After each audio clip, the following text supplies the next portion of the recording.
You know how some girls spend their summer at the beach, sipping iced lattes and flirting with lifeguards? Yeah, not me. I accidentally signed up to be my crush's personal assistant. And trust me, it's even weirder than it sounds. Hi, I'm Harper, 16, professional disaster at life. My mom says I'm quirky. My little brother says I'm an unpaid clown. But me, I just say I'm broke, which is why I needed a summer job. And then I saw it, a job posting. Assistant needed, good pay. The catch? It didn't say who it was for. Spoiler alert, I wish it had. Fast forward to my first day. I marched into this huge, fancy house and almost fainted because sitting there, sipping an iced coffee like a king, was Ricky Parker, the hottest guy at school. My crush, my nightmare, my new boss. Wait, you're my new assistant? Ricky smirked. Meanwhile, I was silently praying for the ground to swallow me whole. Oh my God, I stammered. This is some kind of cruel prank, right? He leaned closer and whispered, Nope, you're hired. And just like that, I became Ricky's assistant. My first task? Carrying his backpack. His backpack?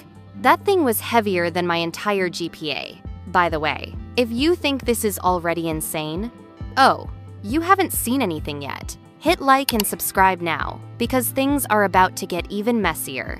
So my job quickly became following him around, running errands, and, oh yeah, dodging his fangirls. Because apparently being Ricky Parker means you're basically a local celebrity.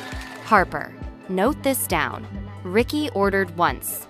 Buy me new sneakers, AAA grade, white only. I scribbled it down but wrote, buy Ricky shoes, hope he trips in them. The worst part? My crush's ego is literally bigger than our entire school gym. He once asked me to fan him with a notebook, like he was some Roman emperor. And yet, here's the part that drives me insane. Sometimes he's actually sweet. Like, he offered me his jacket when I was freezing. Of course, he ruined it by saying, don't drool on it. My friends nearly fainted when I told them I worked for Ricky. My best friend Pearl squealed, Girl, this is a rom-com waiting to happen. Meanwhile, I wanted to crawl into a trash can. Then came the Assistant Olympics. Ricky sent me to buy his favorite smoothie. Mango, strawberry, oat milk, protein shot.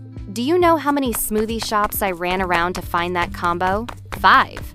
When I finally handed it over, he sipped it and said, it's too cold. I swear, I saw my ancestors telling me to throw the cup at his face. But then, something strange happened. During one of his bossy moments, he actually complimented me. He said, You're not terrible at this, which, coming from him, is basically a marriage proposal. And that's when I realized, I might actually like this job.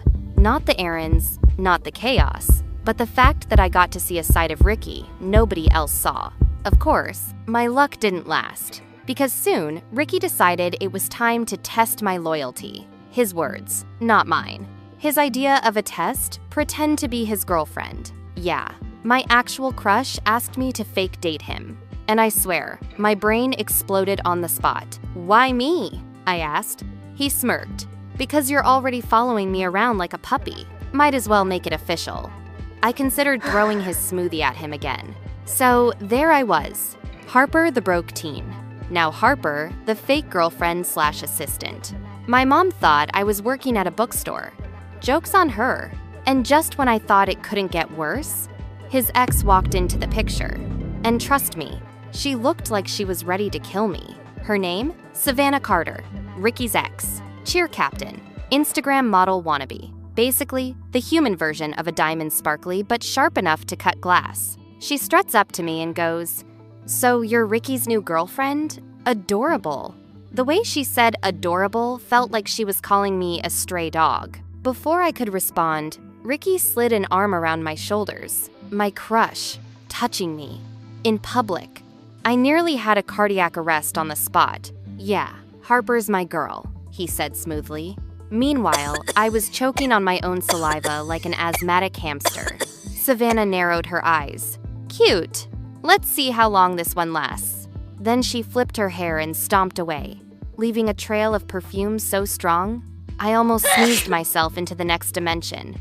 As soon as she left, I shoved Ricky. "What was that?" He just shrugged.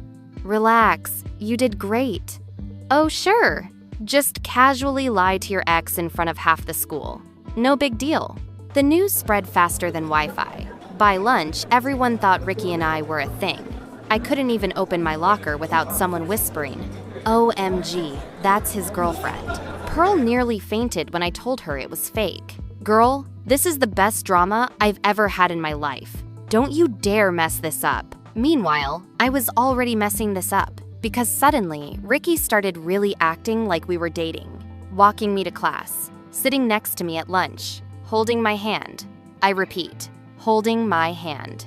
Don't get me wrong, my heart was basically a drum solo. But also, was he enjoying this a little too much? Things hit peak awkward when Ricky dragged me to a basketball game. He literally announced to his entire team, "This is Harper, my girlfriend." The crowd cheered. I died inside. And honestly, if you're still here watching me spiral into fake dating chaos, you might as well hit like and subscribe. Because trust me, this is only getting juicier. After the game, Savannah cornered me again. Just so you know, Ricky always comes back to me. I rolled my eyes so hard I saw my own brain. But instead of letting me respond, Ricky appeared, smirking like this was his personal soap opera. Funny, I don't remember asking you, Savannah. Boom! Mic drop. Of course, Savannah stormed off. Again. At this point, I was convinced she practiced dramatic exits in her mirror at night. Later that night, Pearl spammed me with texts. "OMG girl, you're basically living in a Wattpad story." Meanwhile, I was just trying to figure out how to quit this job without dying of humiliation. Except, quitting wasn't an option. Ricky paid me, and my wallet was basically starving. Plus, deep down, a small, traitorous part of me didn't want to quit. The next day, Ricky upped the stakes. "Come with me to a family dinner. As my girlfriend." Excuse me? What kind of job description is this? I tried to say no, but he hit me with puppy eyes. And let me tell you, hot boy puppy eyes should be illegal. So, yeah, I said yes. Which is how I ended up stress shopping for a fake girlfriend dinner outfit. Chloe screamed, "This is a date, don't mess it up." And as I stood in front of Ricky's mansion that night, clutching my nerves like a security blanket, I realized I wasn't just his assistant anymore. I was in way deeper. Because when his mom opened the door, she smiled warmly and said, "So you're the girl Ricky won't stop talking about." Wait, he talks about me? Dinner started normal enough. Normal, meaning Ricky's mom served food that probably cost more than my entire closet. I didn't even know you could eat fish that fancy. Ricky's mom was so sweet though. "So, Harper, how did you two meet?" My brain blanked. I opened my mouth and nearly said, "Craigslist." Thankfully, Ricky swooped in. She spilled coffee on me. It was love at first stain. His mom sighed dreamily. I glared at him like, really? But then came his little sister, Lila, a 10-year-old menace. She whispered to me, "You're not his real girlfriend, are you?" "Excuse me, child." I panicked. "Of course I am," Lila smirked. I'll be watching you." I suddenly understood why horror movies exist. Surviving that dinner was basically a miracle. But later, when Ricky walked me out, he said softly, "Thanks, you did great." And for the first time, I think he meant it, which was terrifying.